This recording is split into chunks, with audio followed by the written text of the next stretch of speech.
Badan Eksekutif Mahasiswa Seluruh Indonesia, atau BMC Kerakyatan menanggapi putusan soal gugatan usia Capres dan Cawapres di Mahkamah Konstitusi.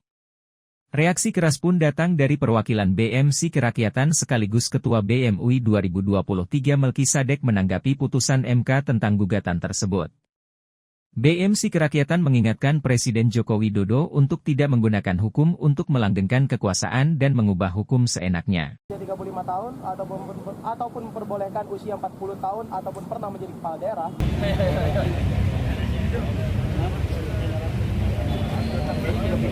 Tiga politik kaya.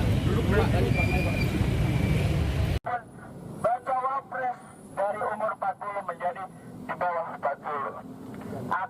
Akankah orde baru, orde tidak berhenti yang seharusnya pada akhir-akhir tahun mengeluarkan lemdak di mana kekuasaan itu diturunkan, apa yang ada di negeri ini dikembalikan, yaitu dari ayah oleh paman lalu ke anak, yaitu Gibran.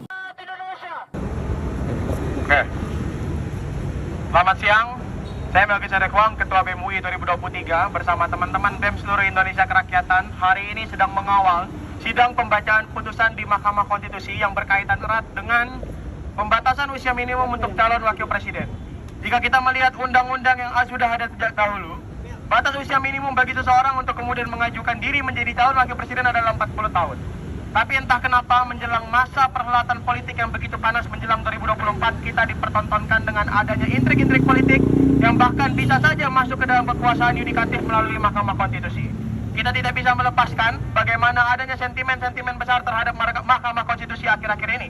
Mahkamah Konstitusi seringkali diplesetkan menjadi MK, Mahkamah Keluarga. Erat kaitannya dengan pernikahan Anwar Usman Ketua MK dengan adik dari Presiden Jokowi.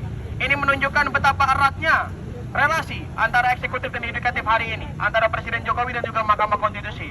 Yang kami khawatirkan, yang kami duga, dan kami takutkan akan kemudian melanggengkan politik dinasti di masa mendatang. Bagaimana batasan usia minimum kemudian diturunkan menjadi 35 tahun, bagaimana MK kemudian tidak lagi menjadi guardian of constitution, dan bagaimana kita bisa melihat politik dinasti itu sangat menciderai watak dari demokrasi dan juga tidak sesuai dengan konstitusi. Jika hari ini MK kemudian berani memutuskan putusan tersebut, maka MK sudah lari dari kewajibannya untuk menjaga konstitusi. Jika hari ini MK berani untuk memutuskan putusan tersebut, maka per hari ini MK sedang membunuh demokrasi.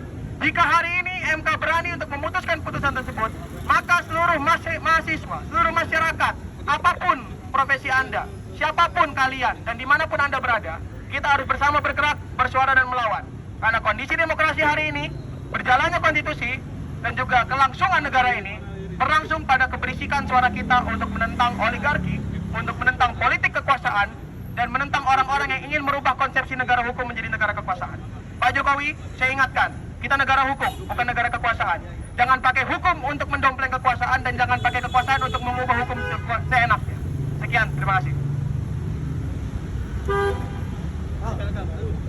Hari ini kami merasa sangat sedih, kecewa, dan juga terpukul melihat kondisi hukum, demokrasi, dan konstitusi kita akhir-akhir ini.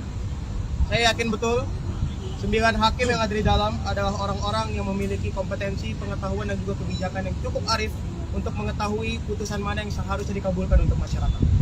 Sementara hari ini kita malah dipertontonkan dengan putusan yang sangat erat kaitannya dengan relasi keluarga, yang sangat erat kaitannya dengan politik dinasti, dan sangat erat kaitannya dengan inkonstitusional. Kita mengetahui betul bahwa putusan tentang batasan usia harusnya bukan menjadi domain, bukan menjadi ranah dari yudikatif di Mahkamah Konstitusi. Ia adalah ranah dari legislatif selaku pembuat undang-undang. Selain itu, jangan sampai kita lupakan kedekatan keluarga dan juga hal-hal lainnya yang hari ini menjadi sentimen besar kita akan kondisi penegakan hukum. Pak Jokowi, kami peringatkan, negara kita adalah negara hukum. Kita bukan negara kekuasaan. Jangan pakai hukum untuk terus melanggengkan kekuasaan, dan jangan pakai kekuasaan untuk mengubah hukum dengan seenaknya. Kami rasa gelombang penolakan harus segera dinaikkan. Seluruh elemen masyarakat harus bergerak, bersuara, dan melawan. Tanggal 17 Oktober 2023, besok, kami undang seluruh elemen masyarakat sipil untuk rapat, berdiskusi, berkonsolidasi di kampus PNJ. Dan kami pun mengundang seluruh elemen masyarakat sipil untuk menggaungkan penolakan silahkan penuhkan jalanan dengan demonstrasi sepanjang tanggal 20 Oktober 2023. Cukup sudah berbagai penindasan. Cukup sudah berbagai kejahatan. Saatnya rakyat bergerak, bersuara, dan melawan. Hidup mahasiswa! Hidup mahasiswa! Hidup mahasiswa! Hidup mahasiswa! Hidup rakyat Indonesia! Hidup rakyat Indonesia! Sekian teman-teman wartawan, jika ada yang ingin ditanyakan, terima kasih. Hidup perempuan Indonesia. Baik, teman-temanku sekalian, hari ini kita berpikir daripada hak-hak rakyat.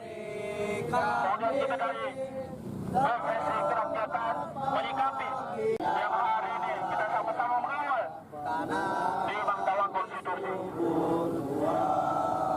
Keadilan sudah tidak hal yang perlu kita perjuangkan. Ada sesuatu hal yang perlu kita tuntut pada Mahkamah Konstitusi.